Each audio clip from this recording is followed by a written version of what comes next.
Clasificación biológica. Esta se refiere al ordenamiento de la diversidad biológica, en la cual todas las características definitorias del grupo, llamado taxón, son características biológicamente significativas. Quiere decir que son definitorias de la identidad biológica de cada uno de los miembros. La clasificación biológica es necesaria porque proporciona un punto de referencia útil, tanto a biológicos como a cualquier científico que requiera trabajar con plantas o animales. Esto se comprende muy fácil cuando recordamos que solo de plantas con flores se han descrito más de 20.000 especies diferentes y alrededor de 100.000 especies distintas de insectos. El nombre dado a una especie de planta o de animal en particular comprende un conjunto de caracteres comunes que comparten un grupo de individuos similares. Aporta datos necesarios para establecer las relaciones de parentesco entre los distintos grupos de plantas y animales, y a su vez para la evolución. A continuación veremos el documental completo. Equus equus. Es obvio que los gatos domésticos y los leones son más parecidos entre ellos que con los caballos. Ambos son carnívoros. Tienen dientes adaptados para comer carne. Ambos tienen garras. El caballo es un herbívoro, con dientes adaptados para triturar. Tiene pezuñas. Es obvio que la cebra está relacionada con el caballo. Veamos un ejemplo menos obvio. Este es un árbol espino blanco. ¿Se parece más a un pino que a un diente de león? Bien, aunque no lo crean, el espino blanco se parece más a un diente de león que a un pino. Los espinos blancos y los dientes de león son plantas con flores. El pino no. Esta característica indica una diferencia fundamental en la forma en que las plantas se reproducen, y el método de reproducción es un factor importante en la sistemática. Esta agrupación es la base de la taxonomía. La unidad básica de trabajo de esta ciencia es la especie, la cual es cualquier clase de organismo en particular. Para ser considerados de la misma especie, los organismos deben reproducir descendientes fértiles bajo condiciones naturales. El género es el siguiente grupo mayor y está compuesto de especies estrechamente relacionadas. Por ejemplo, Canis es el nombre del género para algunos animales parecidos a los perros. Canis familiaris, el perro, se relaciona al Canis latrans, el coyote, y a este lobo, Canis lupus.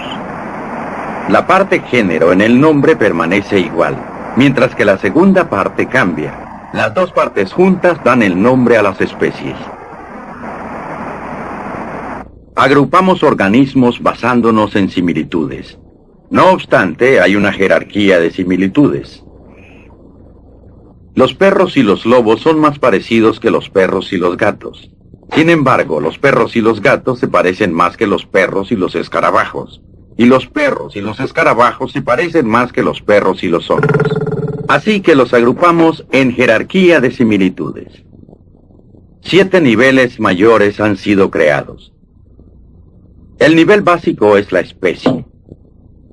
Un grupo de especies relacionadas constituye el género. El género es parte de una familia. Después viene el orden. Después la clase. Después el tipo y finalmente el reino.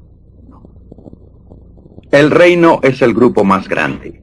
En otras palabras, aunque los perros y los escarabajos se parecen más que los perros y los hongos no son más parecidos entre sí que otros organismos. Están en reinos separados. Veamos cómo los humanos encajamos en los 7 niveles mayores del sistema de clasificación. Nos hemos dado el nombre científico de Homo sapiens, que significa hombre inteligente. Así que somos parte del género Homo. Somos los únicos en nuestro género hoy en día, aunque los fósiles indican que una vez hubieron otros. Somos de la familia de los homínidos. Una vez más, somos los únicos en nuestra familia, aunque existieron otros en el pasado. Somos del orden de los primates. En este nivel tenemos muchos parientes vivos. Chimpancés, gorilas y este orangután son algunos de los más cercanos. ¿En qué clase estamos? Estamos en la clase de los mamíferos, lo que indica que alimentamos a nuestras crías con leche producida por glándulas del cuerpo de la hembra. El siguiente es el filo. Nuestro filo es el de los cordados. Para simplificar, esto indica que tenemos un cordón de nervios a lo largo de nuestra espalda.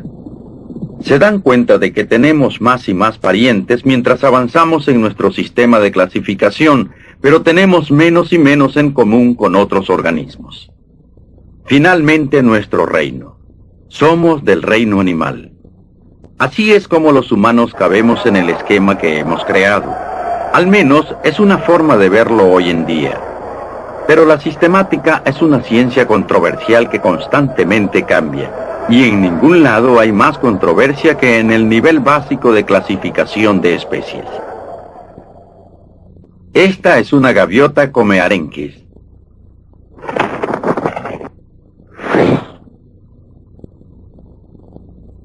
Estos grupos de gaviotas viven alrededor del Polo Norte.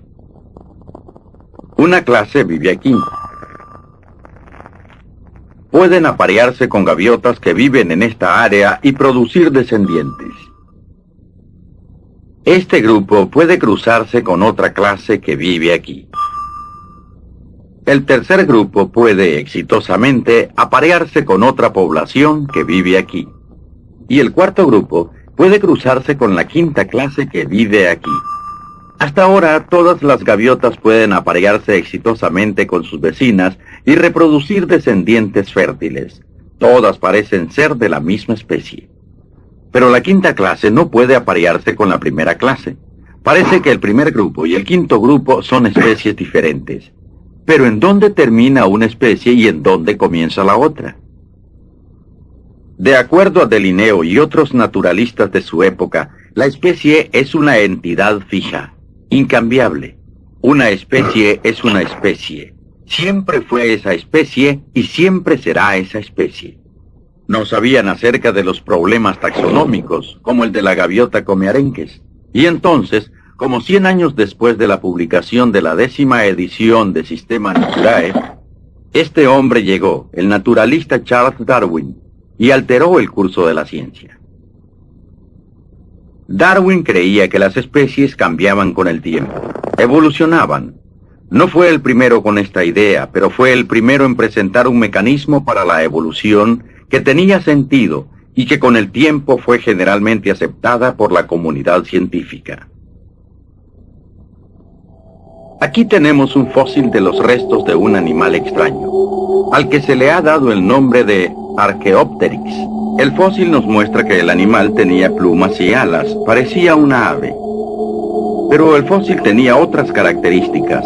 Distinto a las aves modernas, el Archaeopteryx tenía una cola ósea y una quijada con dientes que ninguna ave tiene hoy en día. Tenía distintivas pezuñas en sus patas delanteras, y a diferencia de las aves que existen hoy, carecía de hueso en la pechuga. Todas esas son características de un reptil, o mejor dicho, de un dinosaurio. Si le quitáramos las plumas a un Archaeopteryx, tal vez obtendríamos algo que se vería así, un pequeño dinosaurio como muchos de los que vivieron cuando él existió. ¿Cómo lo clasificarían? ¿Fue un ave o un dinosaurio? Como tenía plumas, al Archaeopteryx se le considera una ave, la más antigua conocida. La mayoría de los científicos considera que puede ser una forma de transición y un organismo que revela una pequeña parte de la evolución. Charles Darwin señaló que aún dentro de una especie, cada organismo no es idéntico a cada uno de los demás. Cada uno tiene rasgos diferentes. Todos los organismos dentro de sus especies enfrentan muchas presiones durante su tiempo de vida. Depredación, competición por comida y la pareja, catástrofes, aislamiento de algunos de la misma especie. Muchos perecen antes de reproducirse. Los más exitosos son aquellos cuyos rasgos un tanto diferentes ayudan a que sus organismos sobrevivan a esas presiones. Ellos producen más descendientes, y esos descendientes también tienen sus rasgos auxiliares. A través de millones de años e incontables generaciones que van heredando rasgos que ayudan a sus organismos a sobrevivir, varias especies nuevas pueden surgir. Especies que serán diferentes unas de otras y de sus ancestros comunes. Esto se conoce como evolución por selección natural. La evolución causa estragos con el concepto de que las especies son fijas, entidades inmutables.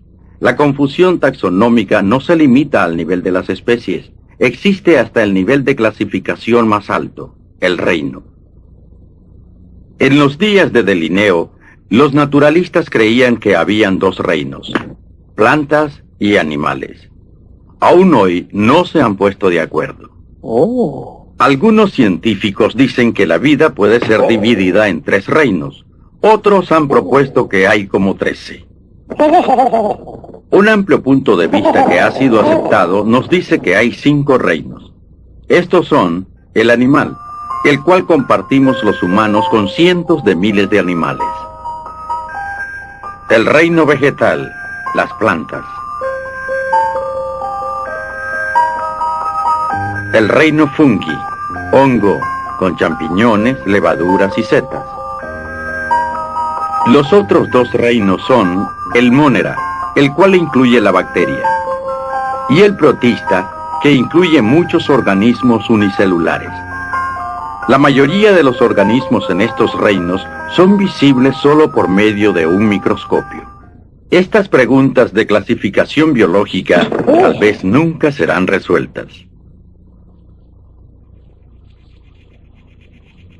Hoy en día, los taxonomistas deben examinar la población de los organismos cuando intentan clasificar y darle nombre a una especie.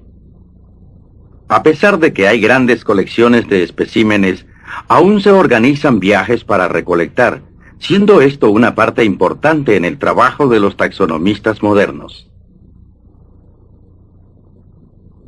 Aún así, el verdadero trabajo está en los laboratorios, en donde los especímenes son estudiados detalladamente. Primero, el científico lleva a cabo una selección preliminar basada en su conocimiento de la materia. Examina todos los detalles de un espécimen, anotando rasgos insignificantes visibles como el número y posición de los cabellos sobre el cuerpo de la larva de un insecto. A veces los taxonomistas exploran la bioquímica de un organismo. Puede ser que examinen los cromosomas y los usen como base para la agrupación. Los científicos también consultan libros. Cada libro está organizado de acuerdo al sistema de clasificación actual.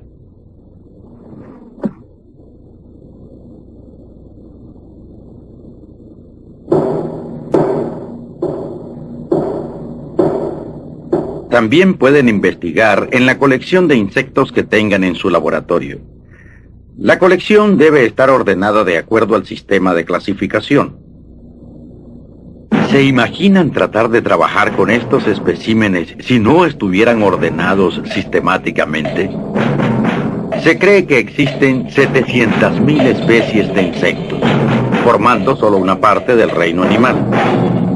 Se conocen cerca de 1 millón de especies de animales, como 500.000 de especies de plantas. Más o menos 100.000 especies de hongos, cerca de 500.000 especies de móneras y casi 75.000 especies de protistas. Es obvio que con tantas cosas vivientes cubriendo nuestro mundo, si queremos aprender sobre ellas y enseñarles a otros lo que hemos aprendido, debemos clasificarlas. La taxonomía no es una ciencia perfecta y fija. Es un sistema de ideas, una creación del Homo sapiens, un instrumento que cambia conforme lo usamos, que nos ayuda a entender a nuestro mundo y a nosotros mismos. Diferentes. y alrededor de 100.000 especies distintas de insectos. El nombre dado a una especie de planta o de animal en particular comprende un conjunto de caracteres comunes que comparten un grupo de individuos similares.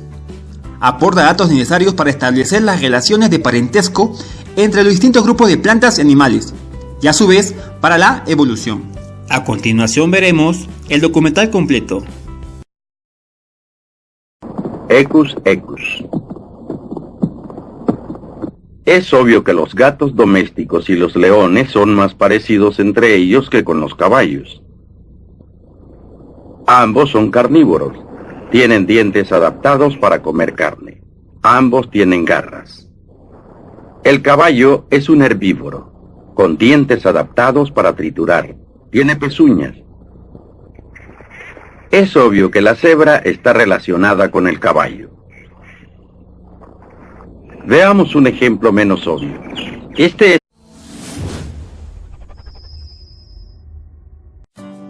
Clasificación biológica.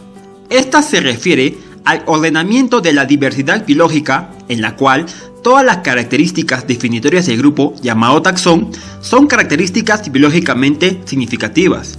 Quiere decir que son definitorias de la identidad biológica de cada uno de los miembros. La clasificación biológica es necesaria porque proporciona un punto de referencia útil, tanto a biológicos como a cualquier científico que requiera trabajar con plantas o animales. Esto se comprende muy fácil cuando recordamos que solo de plantas con flores se han descrito más de 20.000 especies